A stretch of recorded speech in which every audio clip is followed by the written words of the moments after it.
Estamos nuevamente con ustedes a través de UPAO Televisión. Esto es UPAO Noticias en vivo, las 6 de la tarde con 2 minutos. Vamos a conversar de un tema de mucha relevancia, de mucha trascendencia, como es la educación. En las últimas semanas se han incrementado las discusiones, situaciones muy polarizadas, no ha habido un consenso, hay posiciones bastante encontradas respecto a retornar a la presencialidad este año o esperar hasta marzo del 2022, como lo ha dicho el ministro de Salud, que es donde a la fecha que se han proyectado para que los escolares regresen a las aulas y a seguir formándose de manera presencial.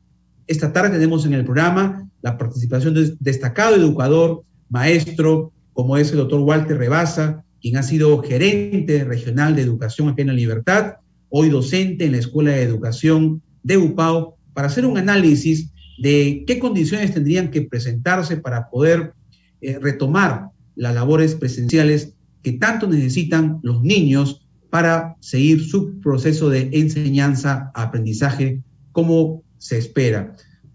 Profesor Walter Rebasa, bienvenido a UPAO Noticias, qué gusto, muy buenas tardes.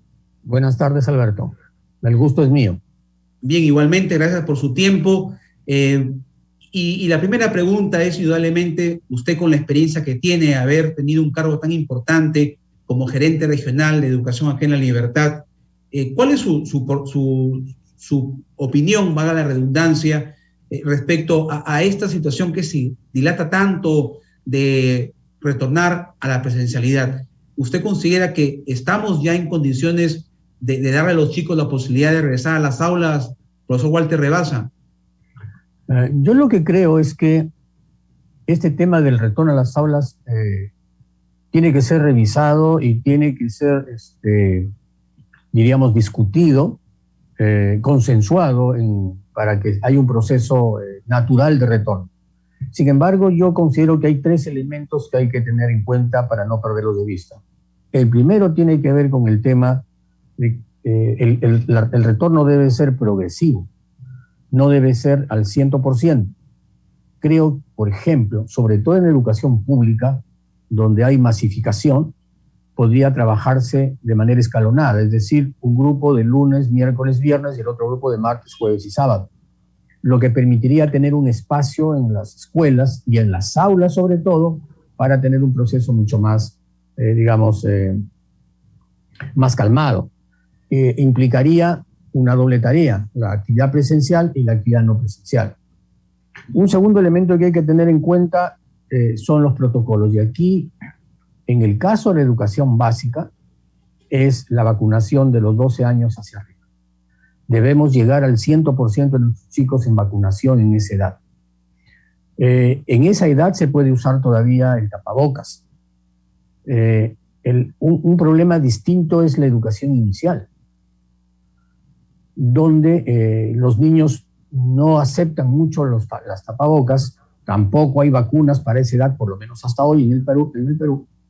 Entonces ahí se tendría que hacer también de manera escalonada, en grupos relativamente pequeños, dependiendo del tamaño de la escuela en términos de infraestructura.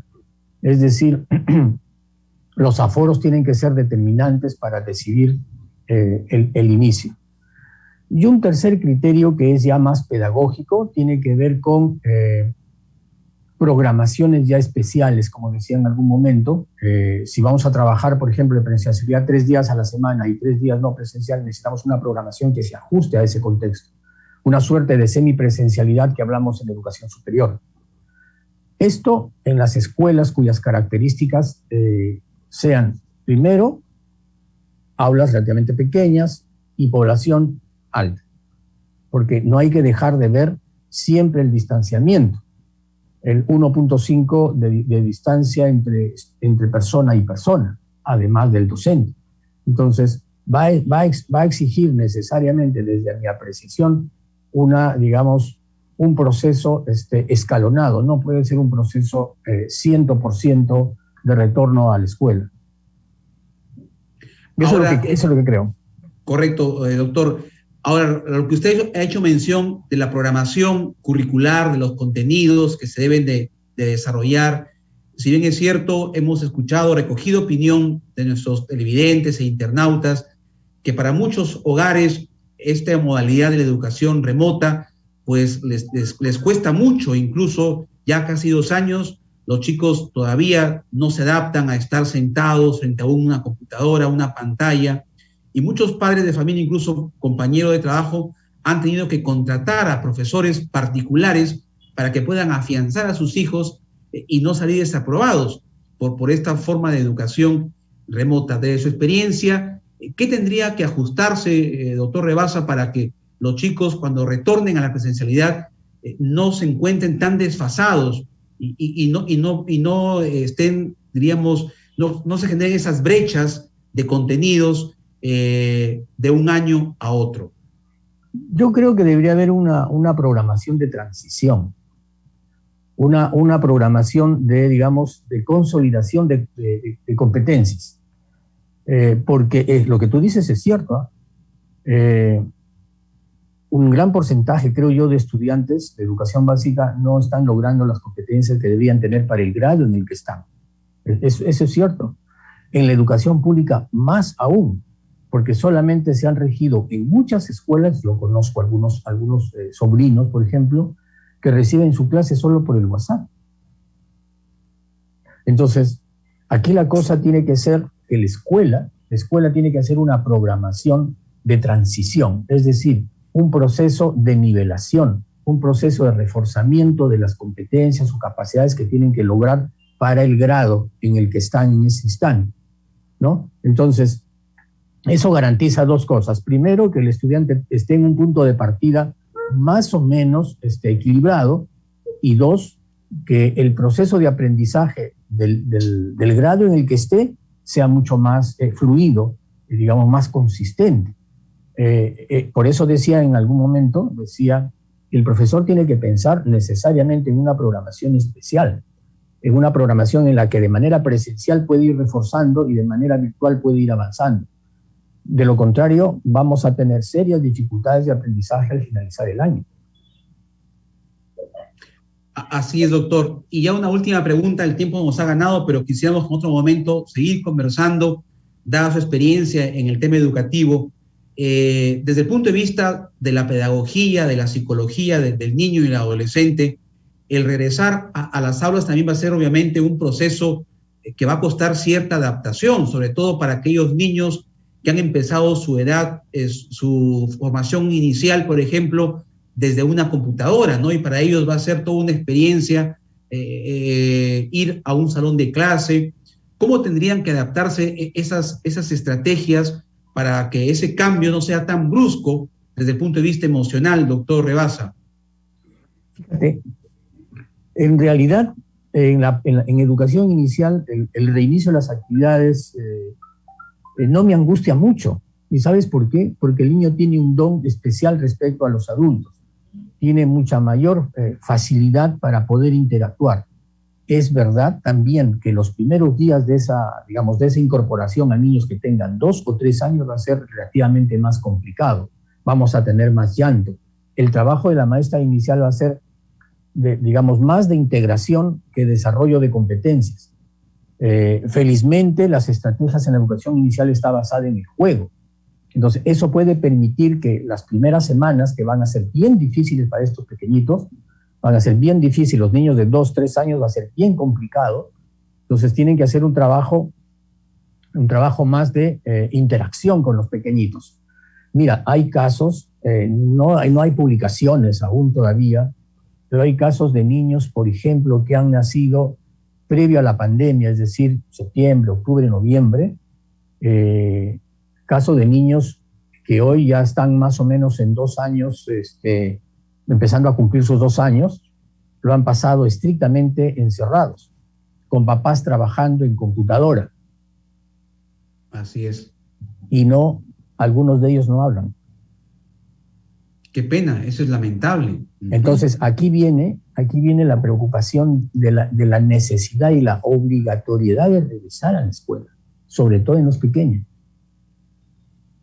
Sí, lo que usted comparte es muy preocupante, ¿no? Y efectivamente es una realidad. Niños que han nacido en los meses previos a la pandemia, Así y es. que no han tenido la oportunidad de explorar el Así mundo, es, ¿verdad? así es. Y sin embargo, sus habilidades cognitivas están perfectamente desarrolladas, ¿eh? No es Pero que las tengan sociales algo. no. Ahí está el problema. Claro. Ahí está el problema, ¿no? Entonces necesitan interactuar, necesitan tener contacto con otros niños de la misma edad, necesitan aprender de ellos mismos. El niño aprende rápidamente, ¿no? Esa es la gran ventaja que tenemos.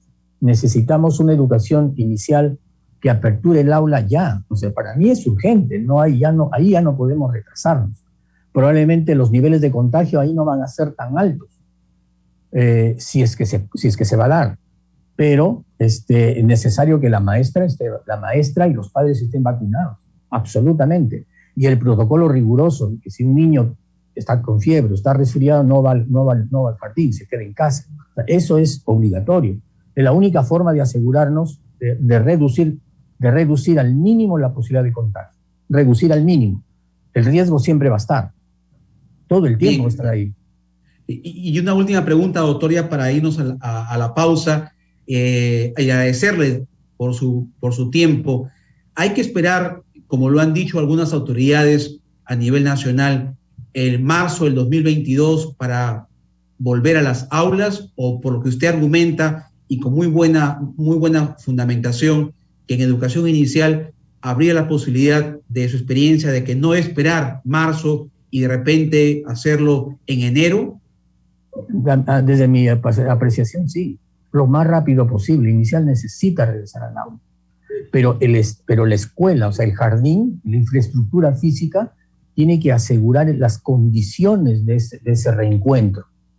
Claro, hablamos de instalaciones limpias, con agua potable, con baños, con todos los servicios completos. Así es. Eso es obligatorio. Si eso no está bien, ahí sí es un riesgo regresar al jardín. Eso es lo primero que tenemos que hacer. Tenemos que exigir que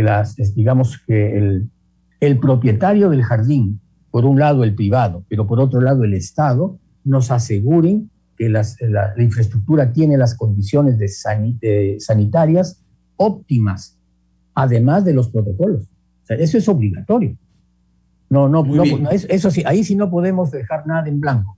Nada. Perfecto. No. Bien, le agradecemos mucho, doctor Walter Rabasa, por su participación en UPAO Noticias, y queda pendiente una próxima oportunidad para seguir conversando y analizando un tema tan importante y fundamental como es la educación. Gracias, doctor Walter Rabasa, muy amable. Gracias a ti, Alberto. Vamos a ir a una pausa, 6:15 de la tarde, regresamos en UPAO Noticias.